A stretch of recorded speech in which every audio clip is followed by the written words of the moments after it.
Hello Ryan, I hope you will enjoy my video presentation. I've included some stock footage in the background which is not important or irrelevant for the audio file at all. You are welcome to watch it or not, it is up to you. Cheers! In chapter 21, Katniss starts the chapter with camouflaging Peter, who is now unconscious by the sleep syrup. She then has a flashback as she attempts to sleep before going to the feast. She has a flashback to District 12 and their support. She leaves at the dawn and it's super cold. As she arrives to the feast, Foxface dashes in and makes away with her own bag and leaves everyone dazzled. Eventually Katniss sneaks away in, dreading that other people will take her medicine, as she needed it. Clove attacks her with a barrage of knives and manages to throw down Katniss, but not before Katniss takes the bag. Katniss is now then tortured by Clove, as Clove has the motivation to torture her because Katniss destroyed their supplies and destroyed most chances of the Harry attributes to win.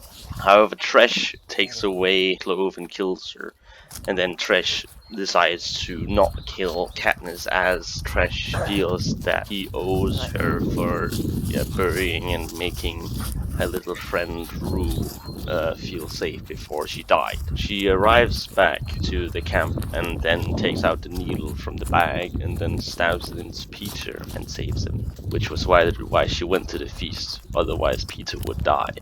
In chapter 22, Katniss is reminded of why she loves Peter.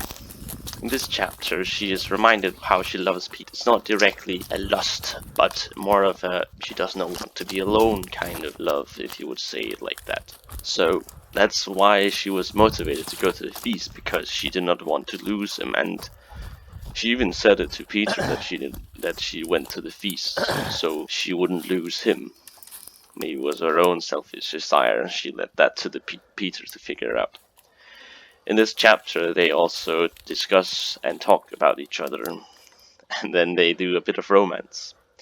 The romance first night was just some mild kissing, and when none of them was in a fever dream. The next day, they discuss of how Peter got his crush on her. And Katniss was actually moved by the story.